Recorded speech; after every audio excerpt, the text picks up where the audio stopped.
Yo guys, jumpa lagi di YouTube channel ini Crypto News Indonesia dengan gua Andreas Tobing sebagai host yang seperti biasa kita akan bahas banyak hal seputar cryptocurrency khususnya ya, mulai dari technical analysis, fundamental dan lain sebagainya. Nah guys, kali ini gue mau bahas sesuatu yang menarik yaitu tentang Bitcoin tentunya ya. Kita bahas sedikit TA dan mungkin ada beberapa isu kali ya yang gue pengen address di sini, termasuk ya salah satunya ya.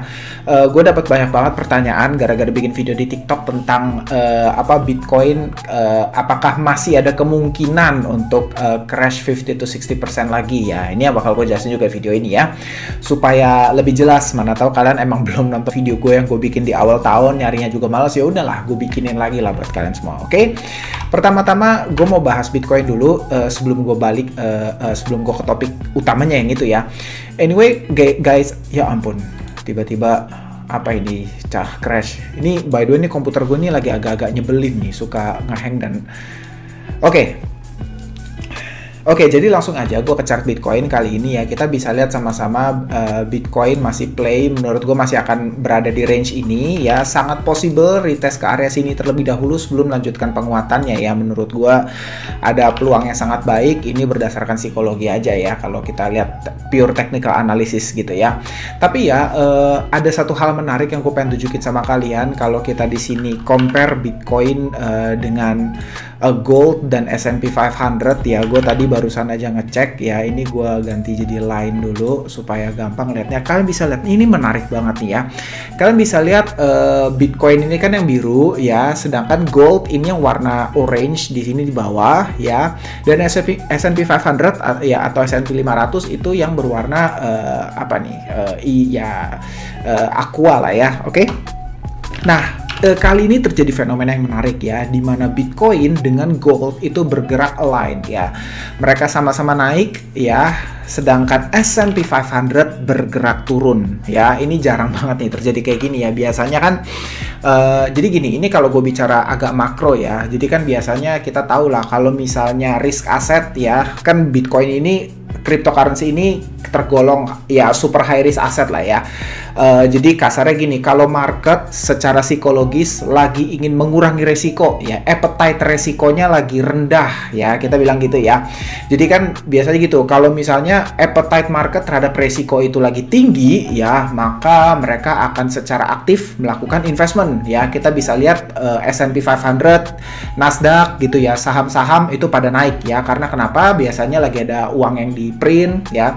Terus udah gitu appetite market terhadap resiko tinggi, nah biasa saham-saham tuh akan naik gitu. Sedangkan jika appetite masyarakat lagi rendah terhadap resiko ya, mereka lagi cenderung defensif, mereka tidak mau mengambil resiko yang terlalu tinggi ya, yang terjadi biasa justru sebaliknya. S&P 500 itu cenderung koreksi ya. Kenapa? Karena mereka exit dari market S&P 500 dan mereka akan membeli hedge aset terhadap inflation seperti emas, seperti gold ya. Kita bisa lihat sama-sama ya. Ini udah terjadi bersiklus-siklus sebelumnya lah ya. Ya ini gue nggak bahas tarik ke belakang-belakang lagi, tapi kalau kalian mau iseng, cek aja chartnya sendiri. Kalian compare seperti yang gue tunjukin seperti ini ya. Biasa tuh yang terjadi jika market lagi di risk ya, lagi mengurangi risikonya, yang terjadi adalah saham-saham koreksi, uangnya berrotasi ke aset inflation hedge seperti like-nya gold, seperti like-nya emas. Jadi mereka keluar dari saham, terus mereka beli emas nih, karena tahu ada kemungkinan ya saham akan koreksi lebih dalam, mata uang bisa jadi ada devaluasi. Nah, emas ini yang bisa nahan terhadap inflasinya, karena emas ini sudah teruji lah selama berabad-abad sebagai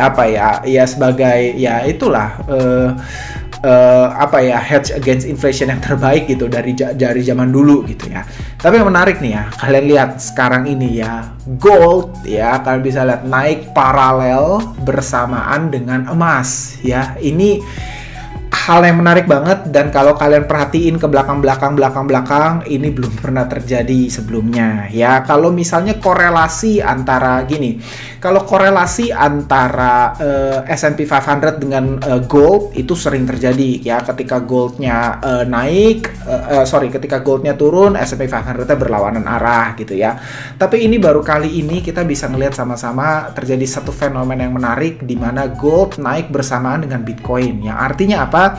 kalian tahu lah, banyak narasi yang mengatakan Bitcoin adalah the digital gold ya, bahkan lebih scarce dari gold. Kenapa? Karena Bitcoin supply-nya fix 21 juta, tidak bisa kurang, tidak bisa lebih, maksudnya fix hanya ada 21 juta Bitcoin di seluruh dunia yang akan selesai ditambang semuanya di tahun 2140 gitu. Sedangkan emas sendiri kan supply-nya walaupun limited, tapi masih kita belum tahu nih maksimum supply-nya ada berapa karena masih terus ditambang. Kira-kira seperti itu ya. Makanya apalagi dengan zaman yang beralih ke digital, kita bisa lihat digital payment, semua transaksi menggunakan bank. Kita bisa lihat lah ya, sekarang ini gue semakin yakin sudah semakin banyak orang, institusi yang melihat Bitcoin sebagai peluang terbaik ya untuk melawan inflasi, untuk sebagai safe haven dibandingkan emas. Kenapa? Karena kalian bayangin aja, ini cerita real ya, gue kayak udah pernah cerita di video-video lalu gitu ya. Gue kenalan satu orang dari Rusia ketika pecah perang Rusia Ukraine gitu ya, dia literally pindah ke Bali. Gue ketemu pas di Bali waktu itu ya, dia pindah ke Bali dan dia cerita, tahu nggak, dia dan temennya bener-bener relocate hidupnya ya, cuman bawa satu ledger ya isinya Bitcoin ya, karena uang dia itu ada di Bitcoin. Jadi dia bener-bener pindah seutuhnya dari Rusia ke Bali ya. Lu bayangin kalau misalnya dia punya duit $100.000 atau $1 juta, dia convert di dalam bentuk cash atau dalam bentuk gold. Lu bayangin gak sih, nyampe airport gimana nggak ditanya-tanyain gitu loh. Lu dalam bentuk cash aja udah pasti ditanya-tanyain gitu. Ini buat apa duit sebanyak ini? Atau dalam bentuk emas gitu ya, lu bisa dicurigain kalau bawa emas misalnya berapa sekilo gitu kan, lu udah pasti dicurigai nih mau ngapain nih, cuci uang nih gitu. Tapi again dia bener-bener pindah, relocate, cuman bawa satu USB yang mana pemerintah kita ya masih belum sadar lah, pastilah gitu loh. Orang imigrasi juga pasti belum sadar bahwa itu ledger itu tuh, USB itu tuh contains Bitcoin dan value-nya bisa lebih gila daripada tumpuk uang atau emas gitu loh. Nah itu yang menarik ya, gue bener-bener ngeliat kayak fakta ini membuat gue tuh semakin bullish dengan Bitcoin ya, semakin bullish, dan gue meyakini kalau Bitcoin bener-bener di situasi apapun, mau perang nanti gimana pun gitu ya, mau event pun terjadi bener-bener global crisis atau changing world order seperti yang diteorikan Ray Dalio, mau misalnya nanti ada perubahan global reserve currency dari US dollar nggak tahu kemana ya, bisa jadi yuan, bisa jadi ya, gue bilang ya, bisa jadi yuan gitu. Itu kan teori si Ray Dalio kan, dia kayaknya cukup bullish dengan China akan take over for the next decade, untuk di abad selanjutnya gitu ya. Tapi kita lihat lah, buat gue generasi kita yang masih hidup di sekarang ini adalah orang-orang yang cukup beruntung untuk bisa ngelihat satu perubahan yang ekstrim, yang signifikan, dan dimana terjadi, ya bisa jadi akan terjadi pergolakan gede dan uang tuh pindah gitu loh ya kan. Kira-kira value itu akan terjadi transfer ya dari orang-orang yang kaya ya ke orang-orang yang kaya baru gitu ya, ke certain kelompok lain. Itu bisa jadi terjadi. Dan in my personal opinion ya, sekali lagi gue semakin bullish ya dengan Bitcoin, karena gue bener-bener meyakini gila ini bakal prevail, ini bener-bener bakal sustain untuk jangka waktu yang sangat panjang, dan gue masih sangat bullish dengan Bitcoin. By the way, ini gue ngomong kayak gini aja udah 8 menit loh guys.